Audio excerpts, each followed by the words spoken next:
MPR RI dukung keputusan Presiden tetapkan 4 pulau milik Aceh. Ditres Siber Polda Metro gagalkan penipuan online senilai 36 miliar rupiah. Ancaman bom pesawat haji Kemenat dan Saudi jaga ritme penerbangan. Halo, selamat pagi pemirsa setia Berita Nasional TV. Senang sekali Berita Nasional Pagi kembali hadir menyapa Anda. Selain 3 berita utama tadi, akan ada informasi lainnya yang akan kami sajikan untuk Anda. Bersama saya, Ajeng Tiara. Informasi yang pertama, pemirsa, Ketua MPR RI Ahmad Muzani mendukung keputusan Presiden Prabowo Subianto yang menetapkan 4 pulau sengketa menjadi bagian dari wilayah Provinsi Aceh. Ahmad Muzani menilai keputusan tersebut telah melalui pertimbangan yang matang. Ketua MPR RI Ahmad Muzani menilai keputusan Presiden Prabowo Subianto untuk menyerahkan 4 pulau kepada Provinsi Aceh sebagai langkah final yang sudah dipertimbangkan secara matang. Menurut Muzani, Presiden telah mempelajari seluruh dokumen resmi, data sejarah, dan riwayat penguasaan pulau-pulau tersebut sebelum mengambil keputusan 4 pulau sengketa antara Aceh dan Sumatera Utara. Muzani menegaskan bahwa kebijakan ini sudah benar dan harus diterima oleh semua pihak. Ia mendorong agar seluruh pulau yang dimiliki Indonesia harus dikelola untuk kesejahteraan bangsa. Menurutnya, keputusan Presiden Prabowo Subianto sekaligus mengakhiri polemik status kepemilikan 4 pulau yang sempat dipersengketakan antara Aceh dan Sumatera Utara. Ya, saya kira Presiden sudah mempelajari semua dokumen, semua alat kelengkapan yang diperlukan untuk meyakinkan publik bahwa pulau itu tetap milik Provinsi Aceh. Sudah beliau baca, sudah pelajari dari sejarahnya, dari riwayatnya, dari kenyataannya, dan akhirnya Presiden harus mengambil keputusan itu, dan saya kira ini adalah keputusan final, keputusan yang benar. Dari Jakarta, Sona Sairus, Sanggadagung, Berita Nasional TV. Segera mengelola semua. Ya, Wakil Presiden Republik Indonesia Gibran Rakabuming Raka memulai rangkaian kunjungan kerjanya di Blitar, Jawa Timur dengan bersilaturahmi ke Majelis Taklim Sabilu Taubah Selasa malam. Majelis Taklim ini diasuh oleh ulama muda Muhammad Iqdam atau Gus Iqdam yang dikenal dekat dengan kalangan generasi muda. Kunjungan tersebut menjadi momentum reuni antara Wapres dan Gus Iqdam yang telah saling mengenal sejak lama. Pertemuan ini berlangsung dalam suasana akrab dan kekeluargaan di lingkungan pondok pesantren yang diasuh Gus Iqdam. Silaturahmi dilakukan sebagai bentuk penghormatan sekaligus langkah awal sebelum Wapres melaksanakan agenda resmi lainnya di Blitar. Selain mempererat hubungan personal, kunjungan ini menunjukkan komitmen pemerintah dalam membangun sinergi dengan lembaga keagamaan dalam upaya pemberdayaan pemuda. Wapres menilai bahwa peran pesantren dan majelis taklim sangat penting dalam pembentukan karakter bangsa. Pemerintah mendorong kolaborasi lebih erat dengan lembaga-lembaga keagamaan untuk memperkuat pendidikan moral dan kemandirian ekonomi generasi muda. Gus Iqdam pun menyambut baik kedatangan Wapres dan mendoakan agar kepemimpinan nasional saat ini membawa keberkahan dan kemajuan bagi bangsa Indonesia. Dari Blitar, Jawa Timur, Tim Liputan Berita Nasional TV.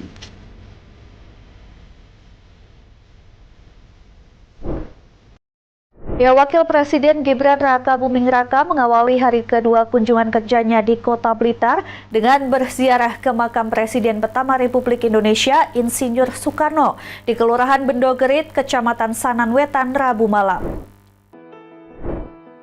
Ziarah ini dilakukan sebagai bentuk penghormatan negara terhadap jasa Bung Karno sebagai proklamator dan tokoh pendiri bangsa yang meletakkan dasar ideologis Indonesia melalui Pancasila. Kegiatan ini juga sejalan dengan semangat pemerintahan Presiden Prabowo Subianto yang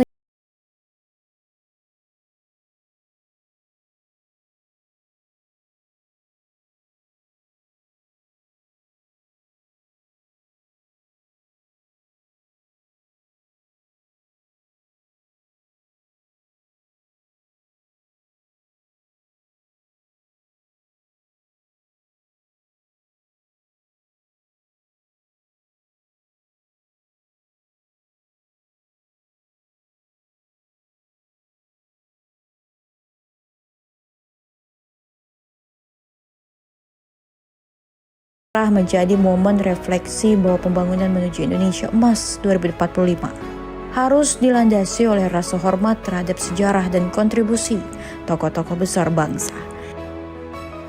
Dari Blitar, Jawa Timur, Tim Liputan Berita Nasional TV. Informasi selanjutnya, pemirsa, pemerintah Provinsi Jakarta akan menerapkan penghapusan sanksi administrasi pajak kendaraan bermotor atau PKB, serta bea balik nama kendaraan bermotor atau BBNKB mulai tanggal 14 Juni hingga 31 Agustus 2025. Kebijakan relaksasi pajak itu diberikan sebagai bagian dari kado spesial Hari Ulang Tahun Jakarta ke-498 sekaligus kemerdekaan Republik Indonesia ke-80. Hal itu diungkapkan langsung Gubernur Jakarta Pramono Anung di Gedung Balai Kota DKI Jakarta pada Selasa malam. Pramono menegaskan Pemprov DKI akan menerapkan penghapusan sanksi administrasi pajak kendaraan bermotor atau PKB serta bea balik nama kendaraan bermotor atau BBNKB mulai tanggal 14 Juni hingga 31 Agustus 2025. Menurutnya, kebijakan relaksasi pajak diberikan sebagai bagian dari kado spesial Hari Ulang Tahun Jakarta ke-498 sekaligus kemerdekaan RI ke-80. RI mulai dari tanggal 14 Juni sampai dengan 31 Agustus, maka pemerintah Jakarta akan melakukan penghapusan sanksi administrasi pajak kendaraan bermotor atau PKB, bea balik nama kendaraan bermotor yang tadi saya sebutkan sejak tanggal 14 Juni sampai dengan tanggal 31 Agustus. Ini sebagai bagian kado ulang tahun untuk warga Jakarta dan sekaligus kado kemerdekaan. Itulah yang Para warga yang memiliki kendaraan bermotor belum melaksanakan kewajibannya dihimbau untuk turut memanfaatkan kebijakan ini. Dari Jakarta, Tim Liputan Berita Nasional TV. Ya, Ketua Dewan Pembina Gekira Hashim Joyo Hadikusumo menutup Kongres Gerakan Kristiani Indonesia Raya 2025. Kongres ini mengukuhkan Nixon Silalahi sebagai Ketua Umum PP Gekira periode 2025-2030. Kongres Gerakan Kristiani Indonesia Raya atau Gekira tahun 2025 resmi ditutup oleh utusan khusus Presiden Bidang Iklim dan Energi, Wakil Ketua Dewan Pembina Partai Gerindra dan juga Ketua Dewan Pembina Gekira Hashim Joyo Hadikusumo. Acara berlangsung di Nusantara Ballroom NT Tower, Jakarta ini mengukuhkan Nixon Silalahi sebagai Ketua Umum PP Gekira periode 2025-2030. Dalam sambutannya, Hashim menyampaikan pesan Presiden Prabowo Subianto bahwa Gekira dan Gerindra adalah pejuang politik, bukan hanya sekedar kader partai. Hashim menyambut bergabungnya Marwar Sirait sebagai Wakil Ketua Dewan Pembina Gekira. Sejumlah tokoh hadir dalam acara penutupan ini termasuk Eporus HKBP Victor Tina Bunan dan Sekretaris Eksekutif KWI Pastor Yohanes Ciharut. Hashim menegaskan komitmen Gekira dan Gerindra untuk memperjuangkan kesejahteraan rakyat, mempertahankan Pancasila, dan memajukan ekonomi bangsa menuju negara adikuasa. Dari Jakarta, Sana Serus, Anggadagung Berita Nasional TV.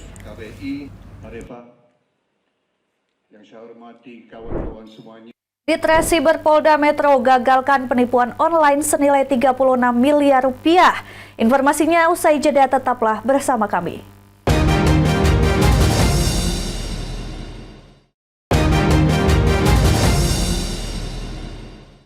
Terima kasih Anda masih bersama kami, pemirsa. Ditres Siber Polda Metro Jaya gagalkan aksi penipuan online yang dilakukan seorang pria warga negara asing asal Nigeria yang menyusup ke sebuah email perusahaan di Indonesia. Tersangka berhasil menerima uang melalui transfer bank sebesar 2,2 juta US dollar atau setara 36 miliar rupiah. Ditres Siber Polda Metro Jaya menangkap seorang pria warga negara asing asal Nigeria WNA asal OIO dalam kasus penipuan online dan manipulasi dokumen elektronik milik orang lain dengan total kerugian korban mencapai 1,6 miliar rupiah.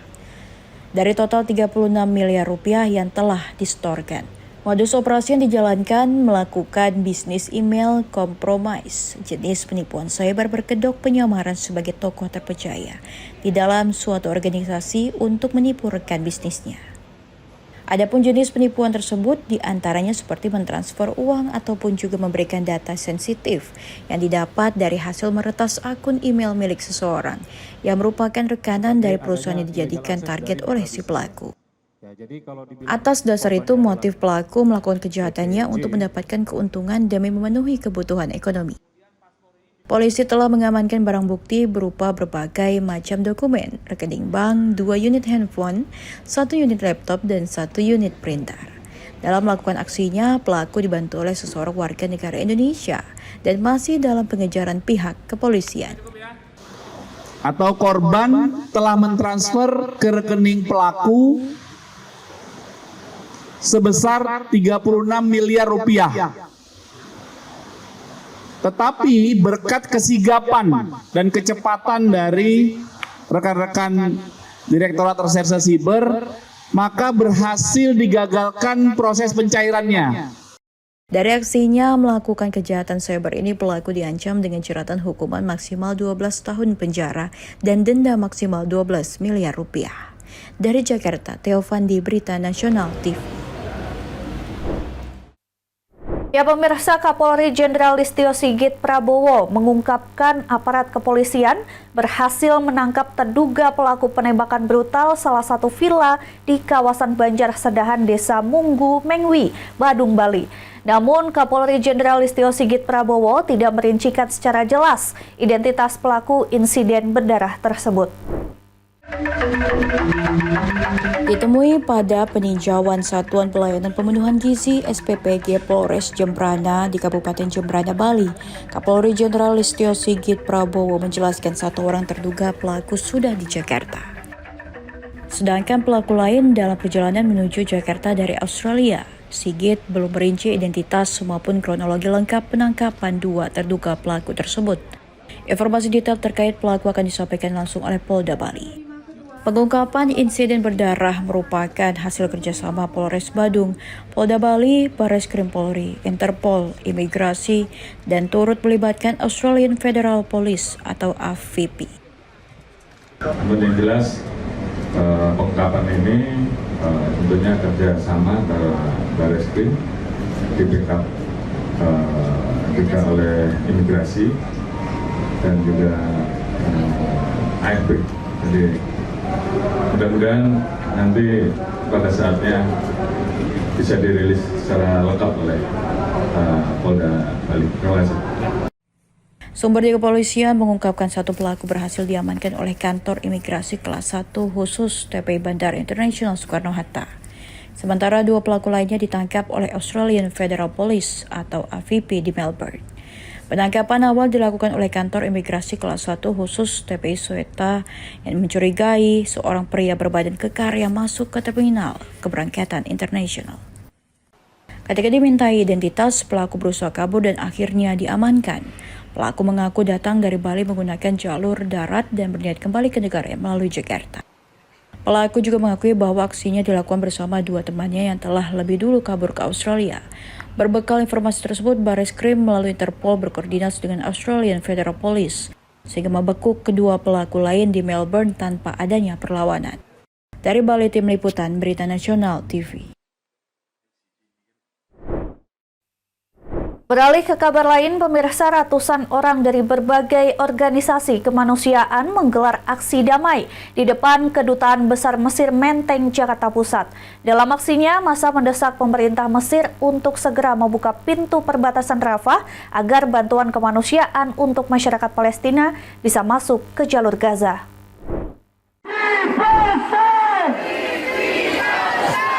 Dengan membawa sejumlah atribut hingga bendera Palestina, ratusan orang dari berbagai lembaga kemanusiaan hingga masyarakat berkumpul di depan Kedutaan Besar Mesir Menteng, Jakarta Pusat pada Selasa sore. Di tengah derasnya guyuran hujan, mereka mendesak pemerintah Mesir untuk segera membuka pintu perbatasan Rafah agar bantuan kemanusiaan untuk masyarakat Palestina bisa masuk ke jalur Gaza.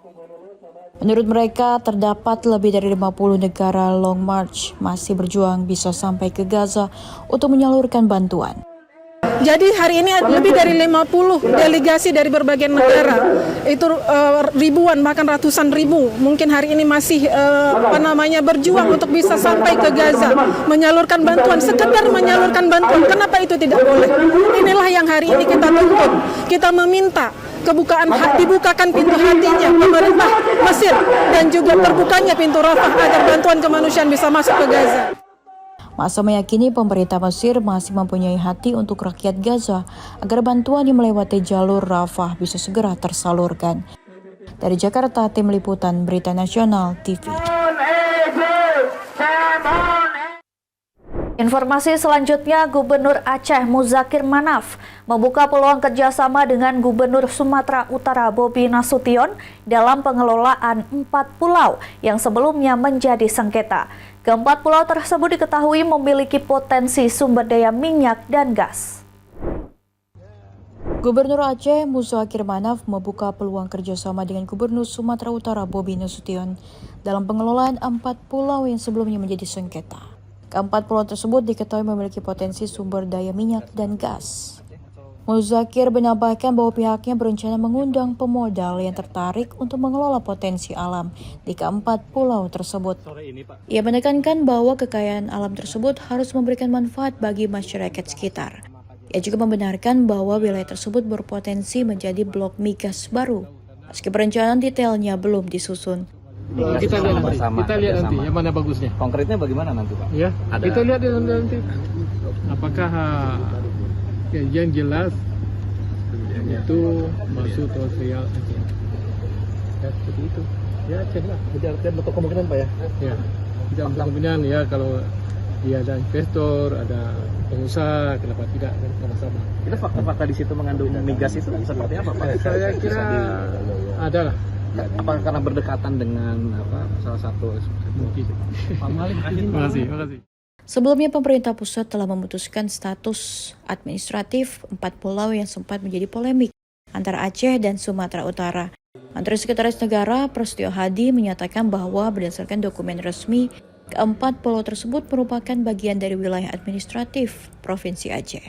Dari Jakarta, Tim Liputan Berita Nasional TV. Ya pemirsa, jadwal penerbangan di Bandara I Gusti Ngurah Rai Bali mengalami pembatalan sebagai dampak erupsi Gunung Lewotobi laki-laki di Flores Timur, Nusa Tenggara Timur. Jika sebelumnya hanya rute keberangkatan dan kedatangan dari dan ke Australia, saat ini dampaknya menjalar ke rute penerbangan negara lain. Ribuan penumpang yang didominasi wisatawan mancanegara tampak menumpuk di area keberangkatan Bandara Internasional I Gusti Ngurah Rai Bali. Hal ini sebagai dampak erupsi Gunung Lewotobi laki-laki di Kabupaten Flores Timur, Nusa Tenggara Timur. Ribuan wisatawan tidak bisa keluar Bali karena pihak maskapai membatalkan penerbangan mereka. Para wisatawan juga dilanda ketidakpastian karena pihak maskapai belum memastikan kapan kembali beroperasi. PGS General Manager Bandara Internasional I Gusti Ngurah Rai Wahyudi menjelaskan, seluruh instansi komunitas Bandara Ngurah Rai telah mengatasi dampak erupsi Gunung Lewotobi laki-laki. Sejak menerima informasi bahwa Gunung Lewotobi laki-laki kembali aktif, pengelola Bandara Ngurah Rai telah menyiagakan personil untuk berkoordinasi aktif dan melaksanakan aerodrome observation melalui paper test untuk melihat ada atau tidaknya sebaran abu vulkanik di wilayah bandara. Sehingga kini hasil paper test negatif tidak ditemukan adanya abu vulkanik, sehingga sampai saat ini operasional penerbangan di Bandara I Gusti Ngurah Rai Bali berjalan normal. Sementara berdasarkan data, ada beberapa maskapai melayani penerbangan rute internasional memutuskan untuk membatalkan penerbangannya mulai dari penerbangan rute Singapura, Melbourne, Brisbane, Adelaide, Sydney, Pudong, Auckland, hingga New Delhi. Untuk rute domestik yang terdampak diantaranya rute Labuan Bajo dan Semarang, diperkirakan jumlah rute mengalami terdampak akan terus bertambah hingga di atas 30-an rute penerbangan dari dan menuju Bandara Ngurah Rai Bali. Karena terjadinya erupsi Gunung Lewotobi ini, khususnya yang sudah akan terbang pada saat itu adalah batik tujuan Labuan Bajo. Nah, mudah-mudahan dengan adanya ini dapat memperkirakan memperkirakan atau mempermudah para pengguna jasa di bandara udara.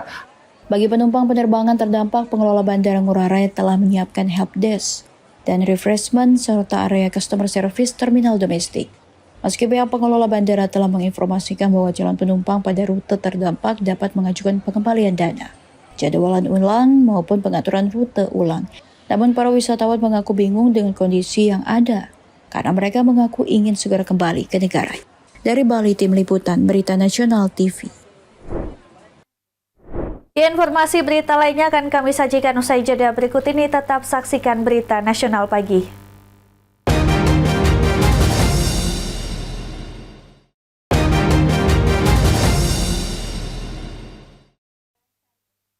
Ya, terima kasih Anda masih bersama kami. Pemirsa, ancaman bom di pesawat Saudi Airlines SV5276 yang mengangkut jemaah haji dari Jeddah menuju Jakarta memicu respons cepat dari berbagai pihak termasuk petugas penyelenggara ibadah haji Arab Saudi.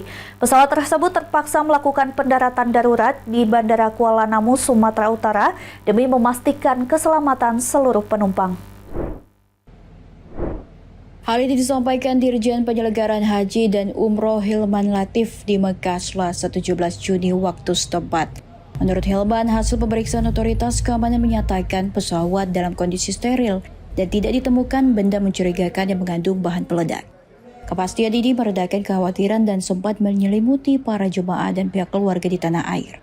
PPA Arab Saudi menyatakan terus menjalin koordinasi intensif dengan pihak maskapai Saudi Airlines guna memastikan kelancaran jadwal pemulangan jemaah haji Indonesia.